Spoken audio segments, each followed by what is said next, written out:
지난주에 말씀을 드린 것처럼 다윗 시대의 예루살렘 성전은 저희들이 생각하는 것처럼 성전이 아니었습니다. 천막이었어요. 성막을 조금 더 좋은 것으로 옮겨놓은 것이었죠. 성전은 솔로몬 시대에 짓기 시작하기 때문에 다윗이 성전이다라고 부르는 것은 천막입니다. 그러니까 그 규모도 매우 작았습니다. 그리고 어떻게 보면 볼품이 없었습니다. 그래서 이제 다윗은 내 궁전이 백향목으로 지어졌는데 엄밀히 말하면 다윗의 궁전도 아닙니다. 사울이 그렇게 고친 것이고요. 또 사울 이전에 그곳을 수도로 사용하면서 있었던 원래 원주민들이 그곳을 자신의 성으로 썼었고, 그것을 이제 사울이 왕궁으로 쓰다가 이제 다윗이 2대 왕이 되면서 자기의 궁을 백향목이라고 불렀습니다. 백향목 궁.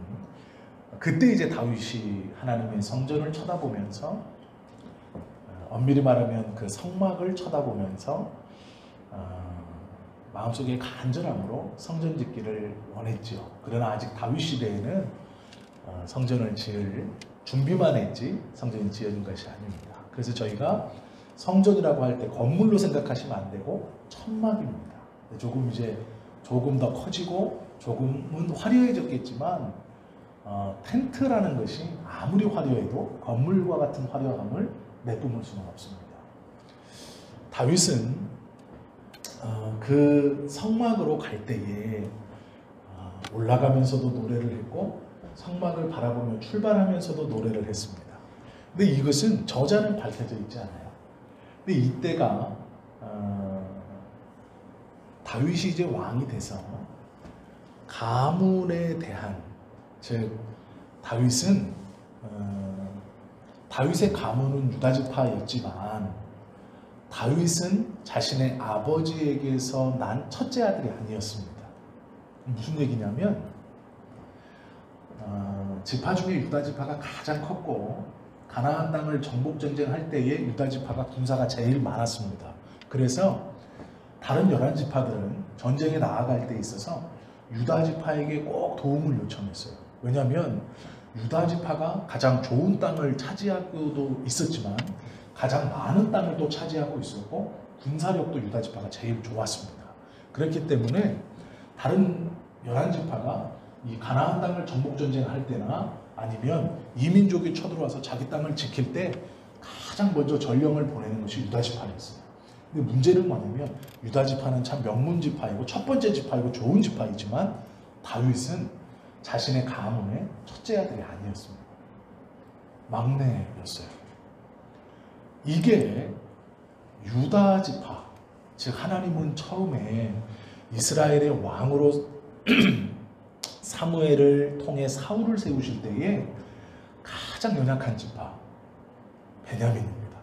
12지파 중에 가장 작은 지파, 땅도 가장 작고 베냐민 지파 중에서도 가문이 가장 협소한 사울의 가문을 선택하신 거예요. 그래서 사울이 처음에 왕이 됐을 때 그가 이 술통 뒤로 숨어 있었습니다. 왕이 되었을 때. 그리고 뭐라 그러냐면 나는 이 12지파 중에 작은 베냐민 지파이고 그 베냐민 지파 중에서도 나는 작은 가문에 소속된 사람입니다. 그런데 어찌 당신들이 왕이 될 수 있겠습니까? 이렇게 말했어요. 그런데 다윗은요, 지파는 컸는데 문제는 뭐냐면 첫째 아들이 아닌 거예요. 그리고 왕이 되었을 때 사울이 왕이 되어서 이 성전을 왕궁처럼 개조하고 어쨌든 자기가 왕이 되어서 나라를 왕국으로 만들었습니다. 그전까지는 부족국가였는데 12지파가 연합체인 부족국가였는데 이제 왕국이 돼버린 거예요. 근데 두 번째 왕으로 다윗이 되었습니다. 문제는 유다지파였기 때문에 지지 세력은 좋았지만 왕궁에서 첫 번째 대신들로 세워졌을 사람들, 그리고 왕궁에서 봉사하는 사람들, 그리고 아직 그 왕궁에 남아있는 사람들은 다 사울계였어요. 친족들이 베냐민 지파 사람들이었습니다. 그러니까 처음에 다윗이 왕이 돼서 예루살렘에 바로 입성하지 못하고요, 헤브론에서 어떻게 보면 정부를 세워서 거기서 왕 역할을 했습니다. 그게 왜 그러냐면 다윗이 바로 예루살렘 성에 입성해서 왕 역할을 했다면 아마 암살당했을 거예요. 죽었을지도 모릅니다. 우리가 생각하듯이 이스라엘 왕은 하나님이 세우셨으니 그런데요, 약 1년도 못한 왕도 많아요. 이스라엘 왕들 중에는. 왜 그러냐면 축출되기도 하고 암살되기도 합니다. 그래서 왕이 1년 하고 바뀌는 왕들도 많이 있습니다. 다윗이 왕이 됐습니다. 그런데 문제는 왕이 되었음에도 불구하고 다윗은요, 죽을 때까지 무슨 논쟁이 시들렸냐면 자기 가문의 장자가 아니다 라는 것. 그리고 다윗은 키가 작았습니다. 사울은 좀 멋졌는데 다윗은 좀 작았어요, 상대적으로. 그래서 왕인데 볼품이 없다 라는 것, 가문의 적장자가 아니다 라는 것 때문에 계속 힘들었습니다. 왕권 초기에는 더 심했어요. 왜냐하면 사울의 측근들과 사울의 이 사람들이 여전히 예루살렘 성 가장 좋은 곳에 거주하고 있었습니다. 그들은 왕궁을 마음대로 드나들었어요. 다윗은 그들을 함부로 할 수 없었습니다. 왜 그랬냐면 사울의 남은 사람들이나 가족들을 함부로 하면 반란이 일어날 수 있고 이스라엘이 찢어질 수 있어요. 다윗은 그것을 염려했기에 그들이 뒤에서 하는 말을 계속 들었어야 됐어요. 그냥 그들은 계속해서 다윗을 험담하는 겁니다. 왜냐하면 다윗은 원래 왕으로 설 사람이 아니었고 요나단이라는 사울의 아들 중에 왕으로 내놔도 손색이 없는 아주 탁월한 젊은이가 있었어요. 사람들이 보기에는요, 다윗은 요나단과 친해지고 나중에 사람들은 다윗이 요나단을 전쟁터로 내몰아서 죽였다고 생각했습니다. 왜 그랬냐면요, 그 전쟁이 일어났을 때 사울 왕이 죽는 그 전쟁, 요나단이 죽는 그 전쟁에 다윗이 참전하지 않아요. 다윗 입장에서도 이유는 있습니다.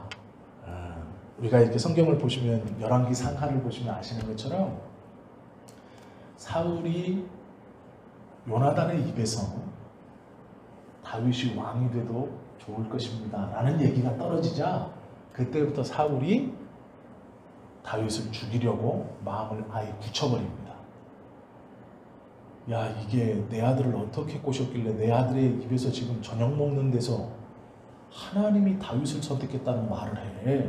이렇게 말하는 거예요. 사울이 마음을 아예 먹어요. 다윗을 죽이겠다. 그리고 나서 이제 죽이려고 완전히 현상금을 걸고 쫓아다닙니다. 그때 이 전쟁이 일어나는 거예요. 그래서 다윗의 입장에서는 내가 그전처럼 장군도 아니었고 나는 도망자였는데 나도 사울한테 죽기 싫어서 블레셋까지 가가지고 미친 척하고 콧물 눈물 흘리면서 손으로 이렇게 닦아서 거기다 옷에다가 그 콧물 다 묻혀갖고 떡지게 해놓고 야, 쟤 다윗 죽여라 그랬는데 저거 미친놈 죽여서 뭐하냐 내쫓아라 이렇게 해서 살아난 전력도 있어요. 그런 다윗이 국가가 망하는 전쟁이 터졌을 때 제가 어떻게 나갑니까? 이럴 수 있어요. 그럴 수 충분히 있죠. 그런데 문제는 뭐냐면요, 그때 다윗에게는 이미 자신을 따라다니는 세력들이 있었어요. 불량하다라고 말하지만 한 무리의 우두머리 약 400명 넘게 다윗을 쫓아다녔습니다. 이것은요, 한 군사력을 상징하는 거예요. 400명이 작은 숫자가 아닙니다. 그때 당시 전쟁의 규모를 생각하면 400명의 군인이라는 건 적은 수가 아니에요. 그리고 사울이 이미 그렇게 기울어졌을 때 점점점 다윗에게 붙는 사람의 수가 많았습니다. 그래서 예루살렘에서 쳐다볼 때는 다윗이 참전해서 충분히 전쟁에 들어올 수 있었던 상황이라고 본 거예요. 다윗은 핑계를 대지만 누가 봐도 다윗이 자신의 세력을 이끌고 그 전쟁에 들어갔다면 사울이나 요나단은 죽지 않았을 거예요.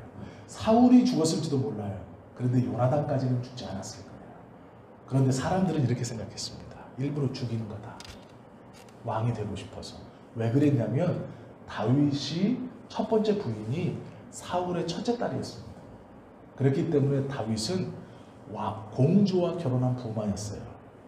즉 엄밀히 따지면 사울 왕의 직계 아들인 요나단이 두 번째 왕의 후보였고, 이 요나단이 죽으면 요나단의 아들이나 요나단의 형제들 중에 이제 왕위를 물려받게 되는 겁니다.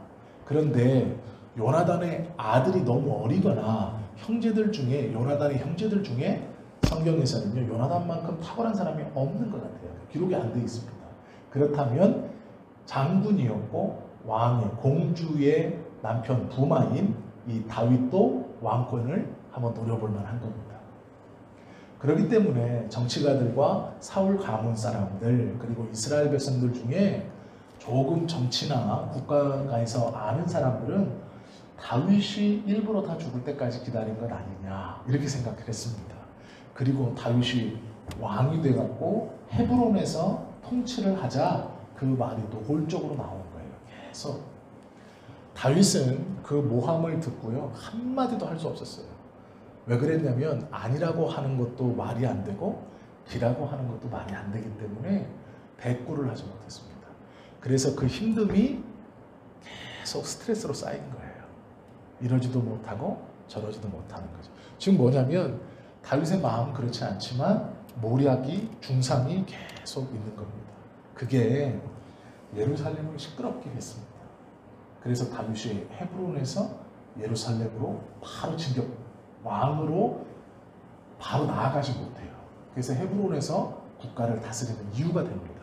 그 소문이 잠잠해지고 사울의 이런 세력들이 예루살렘을 떠날 수 있기를 다윗이 헤브론에서 그 길을 좀 마련해줘요. 왜 그러냐면 이들이 다시 베냐민 지파로 돌아가야 되는데 안 돌아가고 있는 거예요.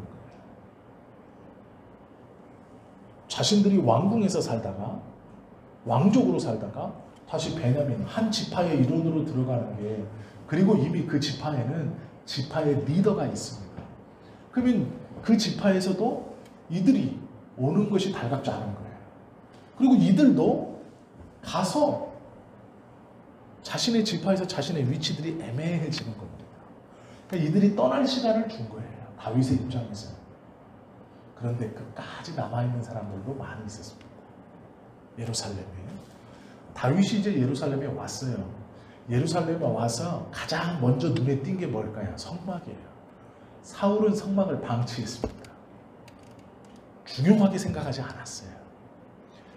다윗이 예루살렘에 입성해서 가장 먼저 본 것이 성막이에요. 근데 어떤 성막이요? 법궤도 없는 성막이에요. 법궤도 없는 껍데기만 있는 성막이에요. 법궤를 블레셋이 뺏어갔습니다. 아시는 것처럼 성막을 봤는데 너무 형편없이 망가져버린 거예요.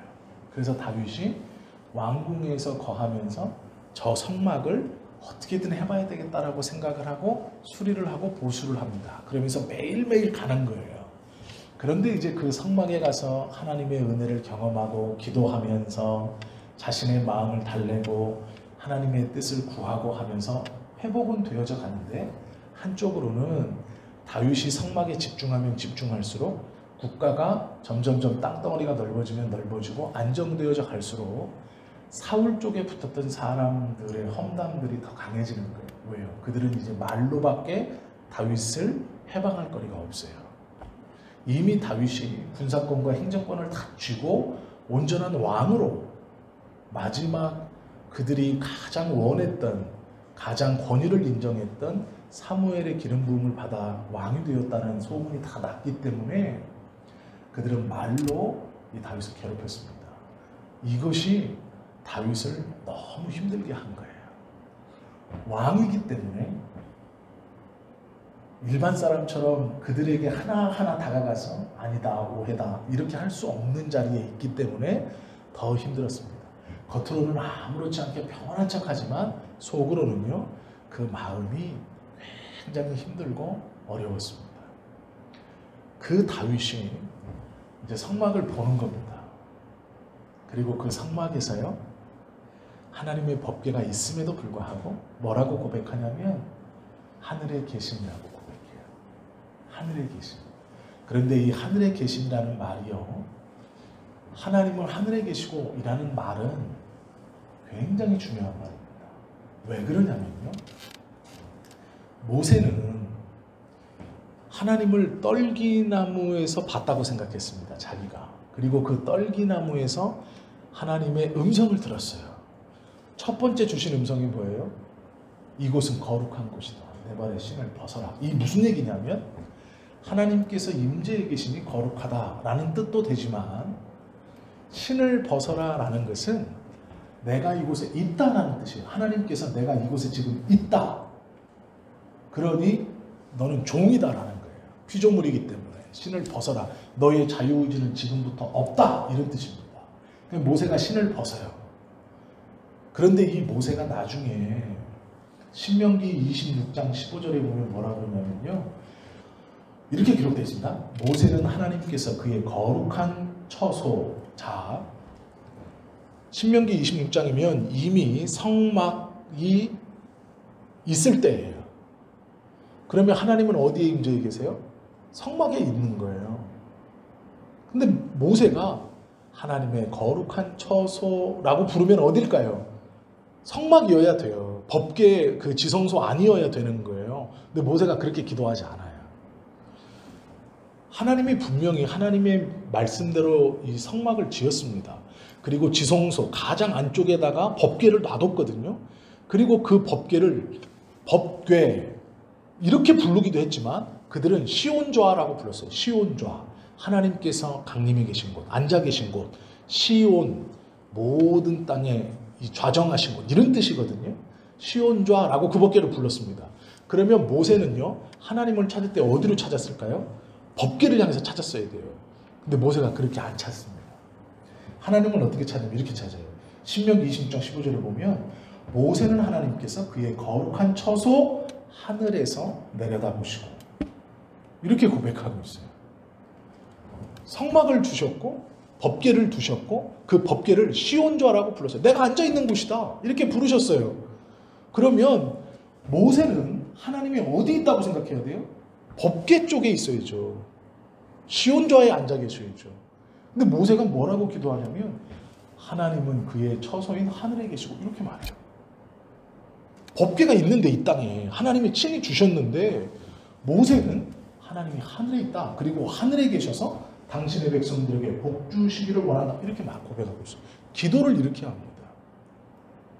왜 모세가 하나님을 찾을 때 하나님이 하늘에 계시고 라고 고백할까요? 자, 이거 이제 한번 생각해 보시고요. 두 번째, 솔로몬은요, 성전을 다 지었어요. 솔로몬이 성전을 다 지었습니다. 다윗이 그 성전을 짓기 위해서 수많은 은금 재료들을 다 준비해 놨어요. 그리고 하나님 앞에 매일 기도했습니다. 하나님, 내 성은 백향목으로 만들어졌는데 당신은 저 천막에 있으니 내가 주의 성전을 짓겠습니다. 이것이 나의 소원입니다. 그러니까 하나님 뭐라 그러냐면 너는 손에 피를 많이 묻혔기 때문에 안 된다.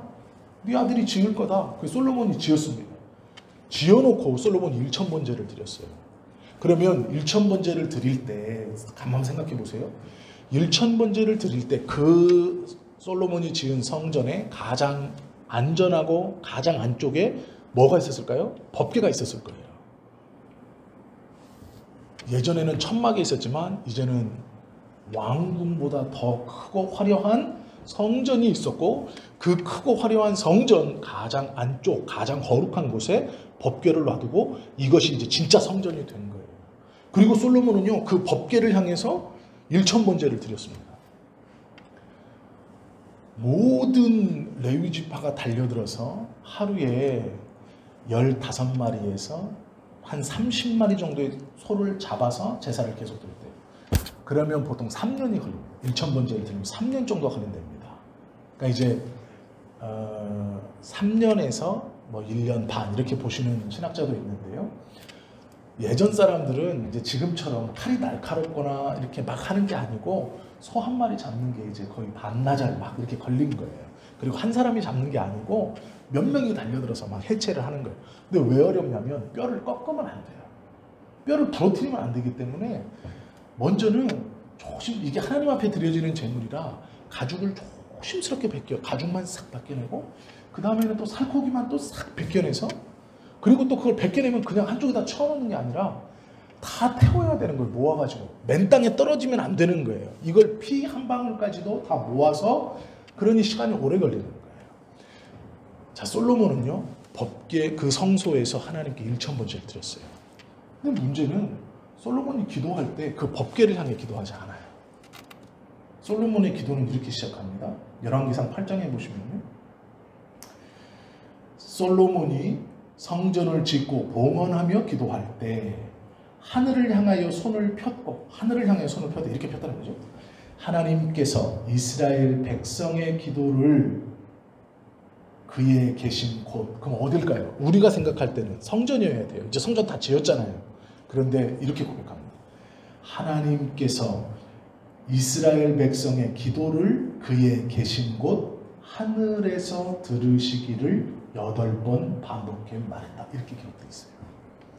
아니, 모세도 성막 다 지어놓고 법궤까지 다 갖다 놓고 기도는 어디다 대고 해요? 하나님이 계신 하늘의 처소, 이렇게 기도하고 있어요. 하늘의 처소. 솔로몬도 성전 다 지어놓고 기도는 어디다 대고 하냐면 하늘에다. 이거 뭐예요? 그럼 이거 성전은 뭔데? 하나님이 임재 장소라고 지금 한 거잖아요. 그러면 성전을 향하여 손을 뻗고 성전에 계신 하나님 이래야 되는데 하늘에다 손을 뻗고 하늘에 계신 하나님 이러고 있어요. 이게 뭔가 우리들의 생각하고는 안 맞는 거예요. 그런데요, 저희도 똑같은 거예요. 저희도. 얘가 교회입니다. 예배당이잖아요. 물론 저희는 십자가를 안 달아놨지만, 그럼 엄밀히 말하면 하나님 여기 계셔야 되죠. 엄밀히 말하면 여기 계셔야 돼요. 이게 성전이니까. 근데 저희는 하나님 어디 있다고 고백해요? 하늘에 계시다고 고백해요. 하늘에 계시다. 근데 이 하늘에 계신다라는 말이 또 놀라운 말이에요. 예수님께서도요, 하나님께 기도하실 때 주기도문에 첫 번째 뭐라고 하시냐면 하늘에 계신 우리 아버지, 이렇게 가르쳐 주셨어요. 가만히 보세요. 예수님 시대에도 성전이 있었어요. 근데 예수님도 하늘에 계신, 모세도 성막 다 지어놓고 법궤도 있는데 시온자라고까지 부르면서 지가 입으로, 죄송합니다, 지가는 아니고요, 모세도 시온자라고 했어요. 하나님이 앉아 계신 곳이라고 불러놓고 기도는 하늘의 처소를 갖고 계신 하나님, 이렇게 말해요. 솔로몬도 성전 다 지어놓고 아름답게 정말 웅장하게 지어놓고 하나님 하늘에 계시고, 이거 뭐로 지었어요? 그런데 이 하늘에 계시다라는 고백, 시편 123편 하늘에 계신 주여라는 이 고백이요, 어떤 말이냐면, 우리가 기도할 때 하늘에 계신 하나님이라고 하는 이 말이 아무것도 아닌 말 같지만, 하늘에 계시다라는 말로 운을 띄우는 이 기도는요, 당신의 위대함과 저의 낮음을, 당신의 능력과 나의 능력 없음을, 당신이 하나님이시고 나는 피조물임을 고백합니다, 이런 뜻이에요. 즉 하늘에 계신다는 건 하나님이 하늘에 있다, 이런 뜻도 있지만, 내가 기도를 지금 드린, 내 기도를 듣고 계시는 당신과 나의 차이를 내가 인정합니다, 이런 뜻이에요. 창조자이십니다, 이런 뜻이에요. 그러니까 하늘에 계시다라는 말은 하나님은 모든 곳에 계시죠. 왜 꼭 하늘에만 계시겠어요? 이곳에도 계시고 우리와도 계시고 모든 곳에 하나님은 충만하시고 편만하시고 무소부지하세요. 안 계신 곳이 없어요. 그런데 하늘에 계신 하나님이라고 고백하는 것은요, 그분의 높음을 인정하는 거예요. 우리와는 다르다.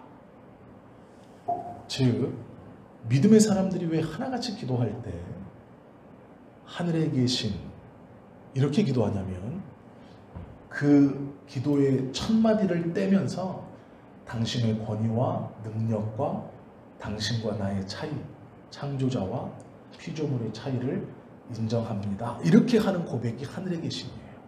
그렇기 때문에 하늘에 계신이라는 말은요, 개인적으로 하나님께 나와 기도할 때에 가장 먼저 고백하면 그 기도를 받으시는 분의 신분이 무엇인가, 그 기도를 드리고 있는 내가 지금 나를 어떻게 생각하고 있는가, 이게 한눈에 보여주는 기도의 출발입니다. 이것을 엄밀히 말하면 이렇게 생각하시면 돼요. 하늘에 계신 하나님이라는 말은요, 말은 하늘에 계신 하나님이지만 이 단어는요, 하나님께 드려지는, 올려지는 기도의 첫 번째 톱니를 굴러가게 하는 겁니다. 하나님께서 들으시는 주문과 같은 거예요. 하늘에 계신이라고 고백하는 것은. 구약에서 믿음의 사람들이 기도할 때 가만히 들어보세요. 그리고 그걸 읽어보시고 신약에서 예수님께서, 그리고 예수님의 제자들, 또 그 뒤에 기도를 하는 사람들의 기도문을 가만히 들어보시면요, 그들은 놀랍게도 하나같이 첫 기도문의 고백을 하늘에 계신 하나님이라고 고백해요. 하나님을 하늘에 계시다고 고백해요. 이게 뭐냐면요, 하늘에 계신다는 것은 하나님이 하늘에 있다 이런 뜻이 아니고 당신과 나의 차이를 내가 고백합니다 라는 뜻이에요. 그렇기 때문에 우리가 기도를, 하나님께서 들으시는 기도를 할 때 내 개인적 기도 제목을 주님께 들고 나아가 우리의 기도가 첫마디 내 개인으로 기도할 때 하늘에 계심이라는 말을 고백해야 되는 거예요. 이것이 내가 지금 스위치를 켰다는 뜻이에요. 하나님께 올라가는 직통 전화를 걸었다는 뜻입니다. 이게 번호라고 보시면 돼요. 하늘에 계신 하나님이라고 부르는 것은 무슨 말인지 이해하시죠? 이걸 못 알아들으시면 안 돼요. 제가 지금 무슨 말을 드리는 건지. 우리가 기도할 때 하늘에 계신이라는 것은 전화번호와 같은 거예요. 정확하게 건 겁니다. 예수님께서도 우리에게 하나님 앞에 기도하라라고 말씀하시면서 첫 번째 알려주신 게 하늘에 계신 우리 아버지. 이 하늘에 계시다는 말이 굉장히 중요한 말입니다. 이게 우리로 말하면 전화번호를 지금 잘 누른 거예요. 그러면 통화 누르고 이제 전화하면 되는 거죠. 즉 우리가 기도할 때 하나님이 들으시는 기도의 법칙의 첫 번째는요, 하나님을 하늘에 계신, 즉 나와 다른 분으로 인정하는 거예요. 이 하늘에 계신 하나님이라는 고백이 무슨 고백인 줄 정확히 우리가 인지한 그 순간부터, 왜? 그렇게 불렀기 때문에 그 뒤에 기도의 제목은요, 거래가 될 수가 없어요. 하나님 이거 주시면 이거 하겠습니다. 그러면 하늘에 계신 하나님이 아닌 거예요. 하늘에 계신 하나님과 지금 대화하는 게 아닌 겁니다. 이해가 되시죠? 하늘에 계신 하나님이라고 인지를 못하고 있기 때문에 하나님과 거래하려고 그래요. 기도하면서. 이거 해주시면 이거 해주십시오. 아니 내가 먼저 이거 할게요. 저거 해주십시오. 이거는 하나님이 하늘에 계시다라는 것을 모르기 때문에, 이걸 잊어버리고 지금 기도하기 때문에 그래요. 하나님은 거래자나 친구가 아닙니다. 우리가 기도 응답을 못 받는 이유는 하나님을 하나님됨으로 고백하지 않기 때문에 그래요. 하늘에 계신 하나님, 하늘에 계신 우리 아버지, 하늘에 계신다라는 뜻은 그 차이를 처음부터 인정하고 가는 거예요. 그러면 그 뒤에 기도의 내용이 조건이 아니에요. 기브 앤 테이크로 붙는 게 아니에요. 이해하셨죠? 자, 구약이나 신약이나 예수님조차도 하나님을 부를 때 성전에 계신, 물론 다윗은요 하나님을 성전에 계신 하나님이라고 부르기도 해요. 그렇게 부르기도 합니다. 그러나 오늘 123편의 기도를 시작하면서 다윗이요, 이건 개인적인 기도 제목이거든요. 하늘에 계신 주여, 내가 눈을 들어 주께 향하나이다. 즉 눈을 들어 하늘을 보는 거예요. 다윗은 지금 이것을요 성전 앞에서 기도하고 있어요. 자, 성전이 여기 있습니다. 오르막길이니까요. 여기 있어요. 그런데 그가 성전을 향해 올라가면서 하늘로 눈을 들어 하나님을 찾는 거예요. 성전은 여기 있는데, 지금 성막은 여기 있는데 하늘로 드는 거예요. 이게 하나님의 높으심을 내가 인정합니다, 이런 뜻이에요. 그리고 2절에 보십시오. 상전의 손을 바라보는 종들의 눈같이, 여주인의 손을 바라보는 여종의 눈같이 우리의 눈이 여호와 우리 하나님을 바라보며 우리에게 은혜 베풀어 주시기를 기다리나이다. 간절하다는 거예요. 간절합니다. 그러니까 눈이 빠져라. 하늘을 쳐다보고 있는 거예요. 지금 눈이 빠져라. 뭔가 간절한 게 있어요. 그런데 그 기도 제목의 이유가요, 여호와여 우리에게 은혜를 베푸시고 또 은혜를 베푸소서. 은혜를 2번 달라고 지금 기도하고 있어요. 그러니까 얼만큼 간절하게 바라는지를 아시겠죠? 그런데 그 기도의 제목이 뭐냐면 심한 멸시가 우리에게 넘치나이다. 우리를 멸시하는데, 그리고 그 밑에 보시면 조소와 교만한 자의 멸시가 우리 영혼에 넘칩니다.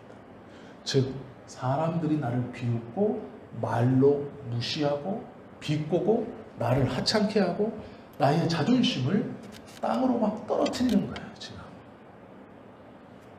이건 대놓고 화도 못 냅니다. 억울하기만 한 거예요. 말로 대처할 수도 없는 상황이에요. 왜요? 말한다고 해서 들을 사람도 아니고 말한다고 해서 바뀔 일도 아니고 그 억울함과 그 답답함, 그것이 얼마나 심했는지 영혼에 막 쌓인다고 그러고 있어요. 이 답답한 일을 해결해 주실 분이 누구냐면 하늘에 계신 하나님이라서 내가 그 하나님께 눈을 들고 간절히 바라는 거예요. 은혜를 주십시오. 은혜를 2번 줘야 돼요.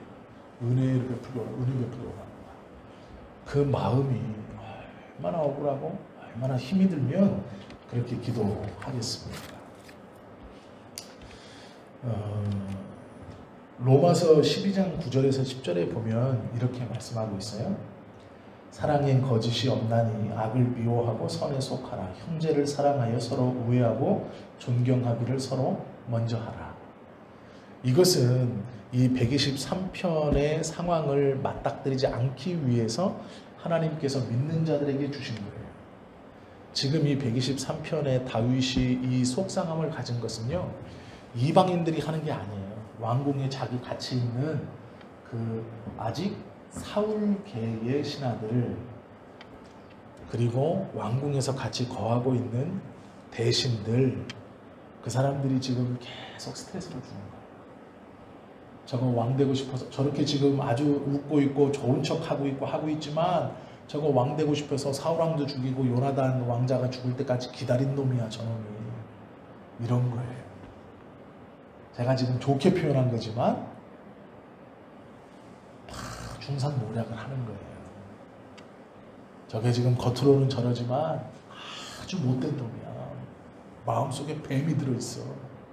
저게 매일 성전에 나가서 저렇게 하는 거 다 쇼야. 그러니까 말로는 해명할 수 없는 그 억울함들, 수금거림들, 그들의 눈빛들, 그들이 앞에서는 예 왕이여 하지만 돌아나가면서 자기들끼리 삐죽삐죽 말없이 입술로 주고받는 그 것들, 돌아서서 자기들끼리 눈웃음을 치는 것들, 이것을 다윗이 모르는 게 아니에요.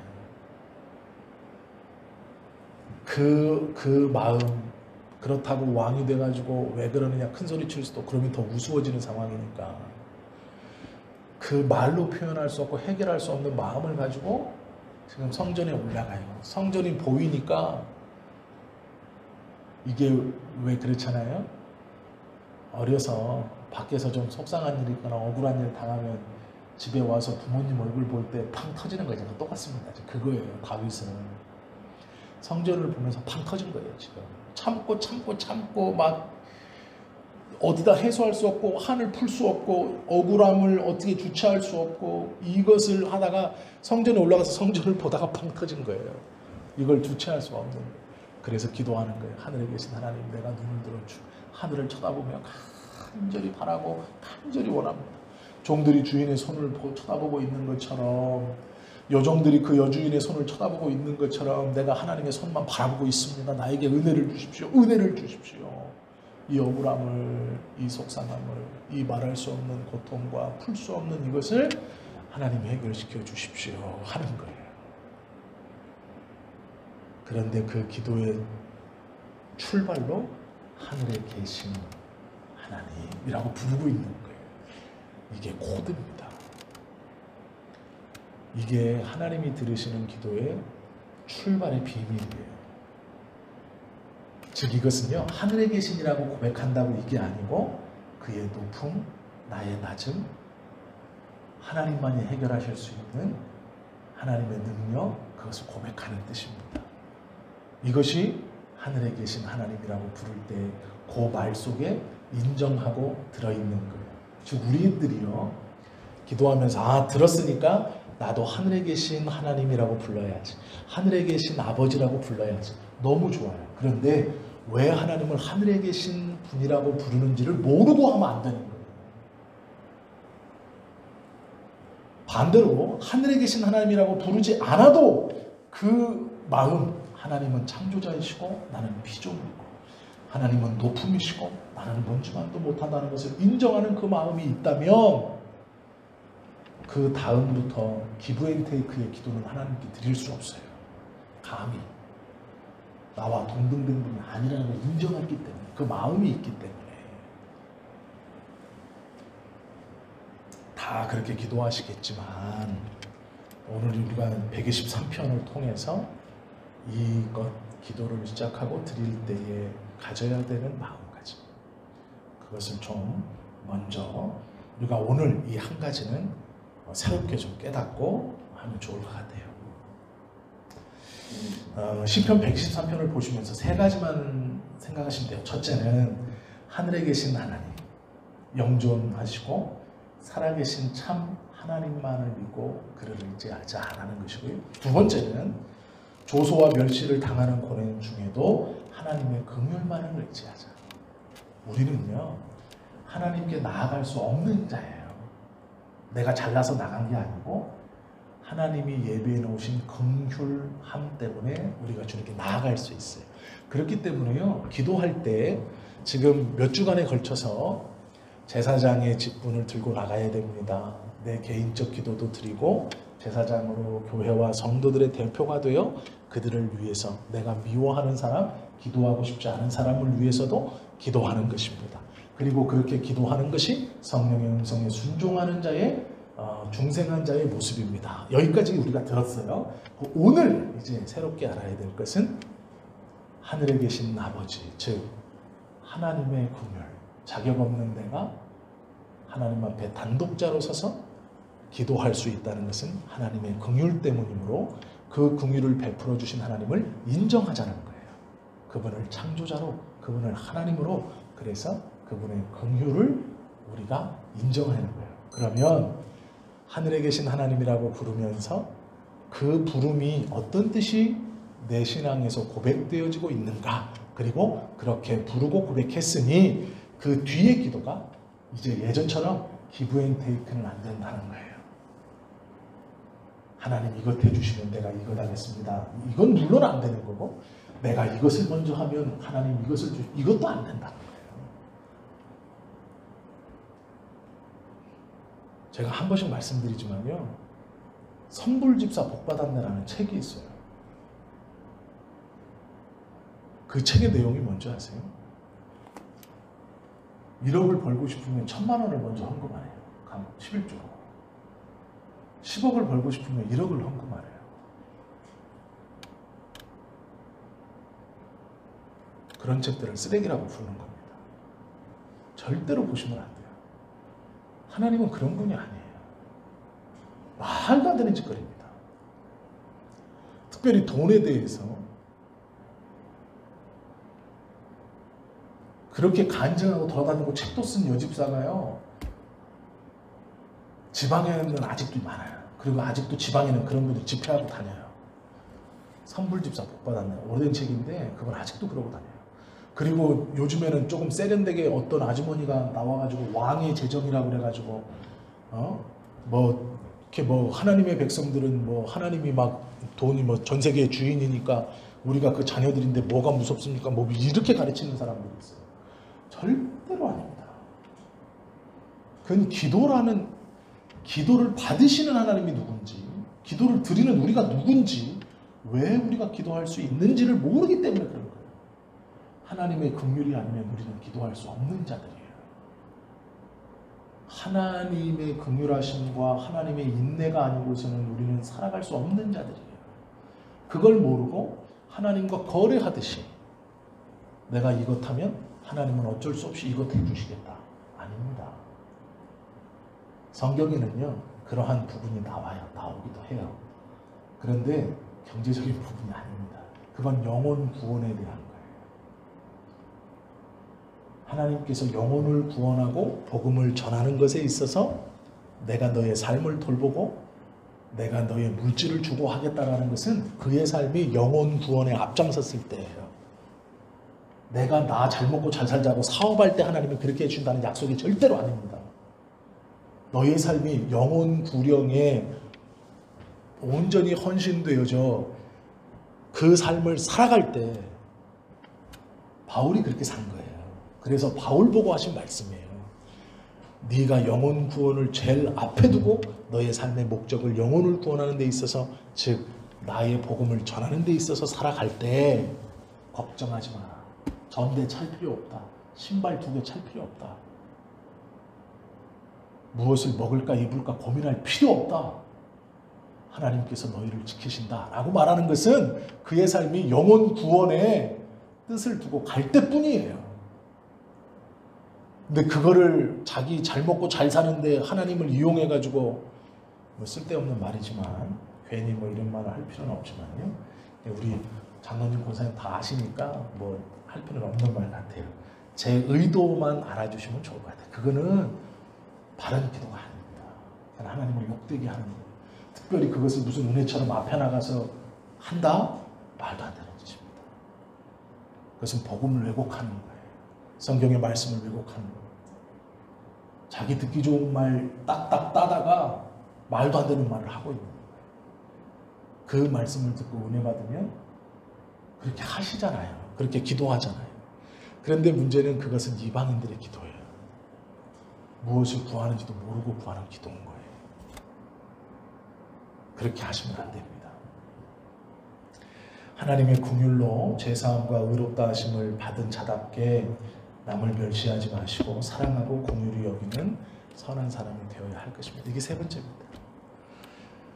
지금 다윗이 왜 이렇게 기도하냐면 중상과 모략 때문이에요. 그럼 이제 우리가 중상과 모략을 당할 때도 있지만 우리도 모르게 다른 사람을 중상과 모략할 때가 있어요. 물론 중상과 모략 수준은 아니더라도 우리의 그 수군거림의 한마디가 어떤 이에게는 지금 다윗과 같은 심정을 가지게 할 수도 있잖아요. 그러니까 남을 이렇게 낮게 여기는 거나 멸시하는 거나 험담은 안 하면 제일 좋은 것이죠. 이것을 보면서 내가 기도를 어떻게 하는 것인가를 또 생각해보고, 내가 이런 아픔을 당하고 이런 슬픔을 당할 때 그래 하나님 앞에 나아가고 하나님의 긍휼을 내가 붙들고 하나님이 창조자이시고 하나님이신 것을 내가 고백하고 나는 피조물인 것을 고백하며 하늘에 계신 하나님 은혜를 주십시오. 나의 기도할 것은 은혜를 주십시오. 이런 일이 있습니다. 은혜를 주십시오 라는 것이구나. 너무 좋죠. 여기까지만 해도 90점이에요. 그럼 나머지 10점은 뭐냐? 나의 어떤 작은 말이나 멸시로 누군가가 나와 같은 마음을 품어서는 안 되지 라고 하고 내 삶을 돌아보면 10점, 그래서 100점인 거예요. 오늘 우리가 시편 123편을 짧게 보았지만 기억하십시오. 하늘에 계신 주여 라고 고백하는 것은 하나님을 하나님으로 인정하는 고백이에요. 그러니까 개인적인 어떠한 마음 아픔들, 기도 제목들을 걷고 하나님 나아가실 때 우리도 인정해야 돼요. 하나님은 하나님으로. 그러기 위해서 우리의 입술에서도 하늘에 계신 하나님. 이 고백이 당신은 창조자이고 저는 피조물입니다. 이 인정을 하고 들어가는 거예요. 그럼 하나님이 기뻐하시는 거예요. 하나님이 주목하시는 거예요. 그게 번호를 제대로 누른 거예요. 지금. 그것을 인정하고 기도해야 돼요. 그리고 그것을 인정했기에 그 뒤에 기도의 내용들이 변화하는 거예요. 하나님은 하실 수 있는 분이고 한없는 분이고 그분의 능력을 인정하고 들어갔기 때문에 내가 주님 앞에 기도하는 것이 응답되어지고 해결되어지는 믿음이 생기는 거예요. 자동적으로. 하나님을 이미 하나님과 창조자와 능력 있는 분으로 고백했기 때문에 그것이 가능한 겁니다. 물론 다 그렇게 기도하시니까 이 저녁에 짧게라도 꼭 그러한 마음을 가지고 기도하시고, 개인적 기도 제목뿐 아니라 우리가 들은 것처럼 하나님 앞에 제사장으로 부름을 받았으니 교회와 성도들을 위해서 축복하고 그들을 위해 중보하고 성령이 내 마음에서 누구를 위해 기도하라 하실 때 가감없이 하나님 그에게 복을 주십시오. 제가 도울 수 있는 것은 무엇입니까? 내 마음에 감동 주시는 대로 기도하는 것뿐 아니라 행동하겠습니다. 이게 성령의 음성에 순종하고 듣는 사람인 거예요. 이게 중생한 자입니다. 예수 믿는 사람이에요. 그러한 기도와 그러한 삶을 살아가시는 저와 여러분 되실 수 있기를 예수님의 이름으로 축원합니다. 기도하겠습니다.